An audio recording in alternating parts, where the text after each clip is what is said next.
Hey, like my man, fucking Jobber, that Hey, how you all going? It's Jai, that Aussie metal guy here with Crannk.com and with that metalstation.com. And tonight, wherever the bloody hell you are in the world, I am chatting with guitarist Alex Turner from Sudden Death, who are due to release their debut single, Headhunter, February 18th.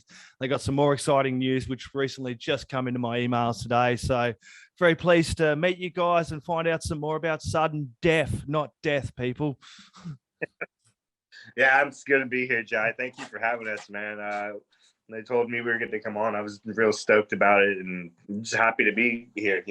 Right now in the practice space, as you can see behind me, got all kinds of cool posters and amplifiers.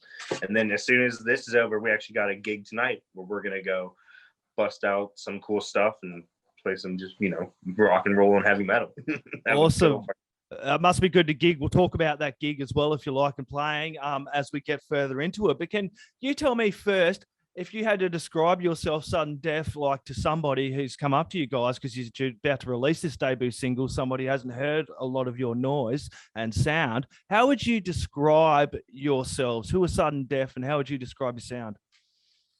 The best way for me to describe it, because it's always so hard to answer that question, you know what I mean? Like, I don't know, unless you're like really, I feel like in the pocket with what you're doing. The best way is like, it sounds a lot like bands like Motorhead and Iron Maiden, stuff like that. It's just loud, heavy metal, double guitars, shredding licks, double pedal drums, screaming sick bass licks, and loud amplifiers, big old oranges and Marshall stacks.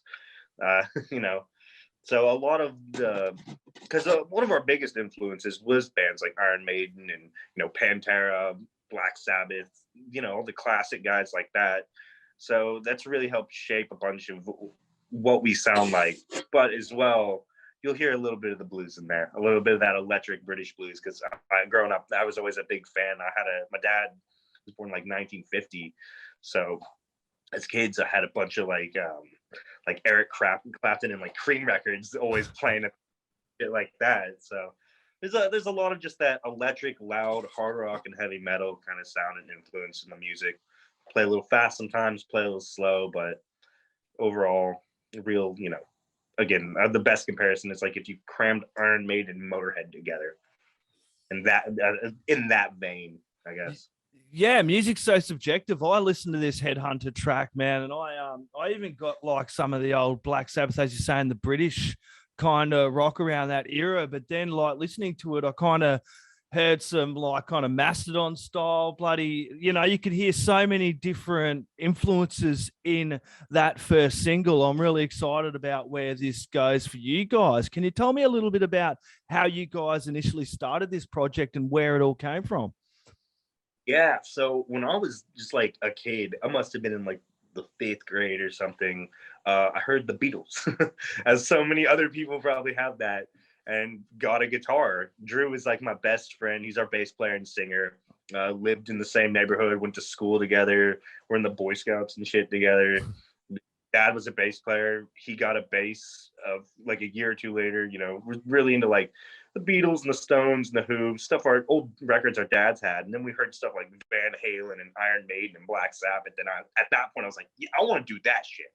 So we used to sit in Drew's garage and just listen to Black Sabbath records and try to bang it out. And the rest of the guys, we all just kind of met in high school. We all lived in the same neighborhood. And as we got older, you meet people doing debaucherous shit down at the lake when you should be at school, and find out you guys like the same music, live in the same neighborhood. So it was a lot of not being serious, just like jamming and just rocking out like that for years until really like 2019. We kind of buckled down, came up with a band name that wasn't, that we could all agree on, and just really started working on songs and being a band. And then when with the pandemic, didn't have a lot of time to do anything. But as soon as 2021 came around, we were ready to just hit it. We had a set's worth of songs and we've been playing them for a while. So it's a lot of just old neighborhood friends. We all used to just play and go fishing together, drink beer and be degenerates. And now here we are. Well, it's good to see you used your time right, because I have seen a lot of bands doing that, trying to time it right, get in down while that pandemic bullshit was happening, mind my language, but get out and lay some music and lay the groundwork for going, okay, it's a pretty quiet time at the moment, but we're going to be ready when it opens up again, that we can play live, we can drop an album, we can drop some singles, we can hit the ground running as we go forward. Yeah, it was weird the way that it kind of even worked out, because it wasn't like super calculated. No. It happened at the time, and it's like 2019 we finally kind of solidified. Our drummer Max was like full on. He was in another project that broke up around the time we lost our original drummer, and at that time, me and Max were just good friends hanging out, and I was like, hey man, Bluster broke up, we need a drummer, you're like one of the best I know, you want to come? We used to just sit around the lake and like bang our heads to like Metallica and stuff together. So it's like, yeah, sure, man, I'll come play. 2019, we're getting stuff ready. Played like maybe 1 or 2 shows that were kind of and then 2020 during the whole pandemic just gave us time to practice and work on really crafting it. So when shows were coming back out, as soon as we hit it, they just started rolling in from there. People want to go out and listen to live music. So it was just funny how that all worked out. It was never anything planned or strategized. The pieces just kind of fell together. Yep. Speaking of the live music scene, how is the live music scene going over there for you guys? Because I'm always interested in the grassroots, the underground, the live music scene going forward as well. Because I know we're all like, yeah, let's get to these big bands. For the moment, we've got to get along and support our local scene and our underground scenes going forward until we can have these big bands, get along and really get behind the artists as we open up again. Yeah, man. The best way to put it, in my opinion, is if anyone who says that rock and roll and heavy metal or anything like that is dead, shit, man, not been to Austin, Texas, or like so many other fucking places, because there are just a plethora of amazing bands of all genres just littering, downtown night after night. Sure, I've got to see some few big shows. When Lamb of God and Megadeth kicked off their tour with Trivium and I Hate God, I believe, or Hatebreed. The first stop was here in Austin. We with the boys, we went all and saw them, and that's cool. I've got to see some big shows, but man, like, it's not every other week, and you find yourself just going and seeing local shows, and you're just blown away by the amount of like musicianship and entertainment you're getting for like $10, sometimes free.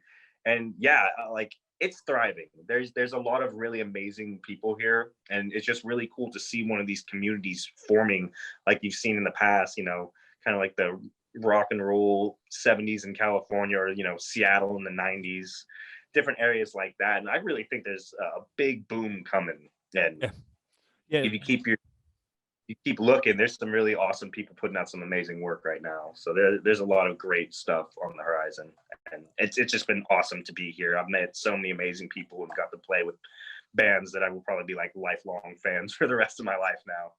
So yeah, there's some great bands coming out of Texas. I've interviewed a few guys out of Texas as well. There's some awesome music, and not only in Texas, as you said, around the world, in each of your local areas and your scene. There's so many bands coming out. My emails, I can't keep up with the amount of great talent that's coming through at the bloody moment. So like you said, if you think heavy metal and rock is dead, fuck, you don't know what you're missing out on. Like you said, I've gone to these big shows and seen, those big bands 2 kilometers away and paid fucking $100 for a t-shirt or some bullshit like that. And yeah, I've had a great time spending $20 a fucking beer. But, when I go to the local shows and you see those bands rocking the hell out on stage, and they're top quality musicians, some of the best you'll fucking see. I've been blown away every bloody show I've gone to. And, you can sit there and have a drink with the band and go over and buy a heap of merch from the band that's selling it. And you're going to have a great time. And you're not only going to rock out, you're going to meet some great people and have a great time. So if you're sitting back at home now as the scene opens up, you really need to get out and get amongst it. For real, man. It's like the biggest thing that really helped get us where we are. Go to shows. Go to local shows. If you're a musician, go make friends. Talk to people. Buy their stuff. Tell them how kick-ass they are. They'll be willing to check you out. And the moment they realize you're kick-ass too, not only, you got more bands to play with, but more friends, dude. The more the merrier. Yeah, cooperation and collaboration, not competition. Lindsay Schoolcraft said to me in an interview a couple of weeks ago, and it really hit home, man. We all kind of need to look after each other. The metal scene isn't big enough for us all to just fucking undercut each other and hit each other and be negative and tear it down. We've all got to support each other going forward. Can we talk about this single, Headhunter, man? This is a bloody ripping single. Tell me all about it, kind of what it means, the themes behind it, and why you went with this one first. For this one first, and the whole thing, so I've been sitting there working on like the riffs for the song. You know, they just came to me. It's normal, was writing riffs, and we're sitting there one day talking about, you know, what do you guys think about this? Like, what do you think of when I play this? And this is just kind of surface level before, because as the song got developed, it really took on a life of its own. But at the beginning, it's just like, you know, this is the kind of song that sounds like Vikings chopping people's heads off and drinking beer. So that initially, you know, inspired, all right, Headhunter, we'll just be real on the nose about it. Why not? And the more and more we wrote it and just kept playing it, you know, pushing out, changing things, getting Max's double kicks in there. Instead of having a crazy, like, 10-minute guitar solo, we thought we'd keep it real short and just do like a real cool double guitar, Thin Lizzy style thing. And when it came down to it, it became just so much more than a song about like a Viking and chopping people's head off. There's so much more about, like, you know, just the human nature in general, things like natural emotions you feel, like anger and just frustration, disdain, you know, all these sort of negative emotions, but releasing them in a way, you know, in the song, obviously it's a violent song. We're not condoning violence historically, but similarly, you know, it's just to be able to have this song that's like, you know, scream at the top of your lungs about chopping people's heads off. You know, I hope you wouldn't mean it. We certainly don't, but it feels fucking good. And it became just, you know, more about just the high energy and just the release and just having a fucking awesome time and, you know, not really feeling these negative emotions, you know, a way to kind of express yourself and get the things that are bogging you down out. Like, you have a shitty day at work, boss is ragging on you, you go to like a show and we're just cranking out, you could throw your beer and bang your head to this kind of song. And that's what we really wanted. We got in the habit of writing some long shit with crazy guitar solos, and for this we're like, no, we just want something punchy and fast that will get people going and make them feel good, and you don't have to sit there through all this, you know, self-indulgent guitar shit. It's just like, it's straight to the point, it's fast, and it kicks ass, and that's what we wanted. Yeah, it's a great debut single to head off with, man. And I've got the email in today. It had debut album on the way as well. It'll be coming your summer this year as well. So you guys must be excited about dropping the debut album as well. Right. So we did the single with the Scary American, our buddy Charles, fucking fantastic producer. He did some records for a bunch of people in town here that I just loved the records and how good the quality, you know, it was. It was so well produced. So we wanted to get with him, and he did the single, and we all had such a good time doing that, you know, he knew we had a whole set worth of stuff, and he was the one that kind of was like, guys, let's just record all of the songs, and then we'll have a freaking album, and then we can just do with it as we need. And it's like, well, we play them night after night. It's not like we don't know the songs. So yeah, we actually just finished recording all of the instruments and everything last Sunday. Nice. So now we're going to drop this single here in the 18th of February. We'll have another single before the album comes out to give people a little bit more of a taste. And then this summer, we hope to drop the whole thing. And around that time, you know, potentially start heading to record the second one. Awesome, Alex. I look forward to it, man. I'm going to cut this one right about there, my friend. We're going to get last word shout outs and thank yous. I do want to catch up with you guys later in the year to talk more about the album as it comes out. I didn't want to talk too much about that. Leave the fans hanging. These guys are on Bandcamp as well for when this drops. You got Facebook, Twitter, and Instagram as well. I believe people can head along and follow and support you guys and keep an eye out on what you guys have got going as well. Yeah, we all of it. We'll be all over social media.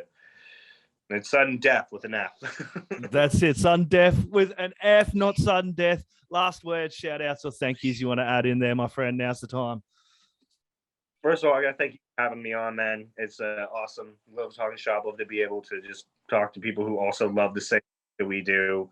I want to also shout out Charles over at Scary American for helping us get the record Curtis again for helping, get on with this, and just the guys for doing all the hard work they put in to play the shows, write the songs, record the records, and do everything they've been doing.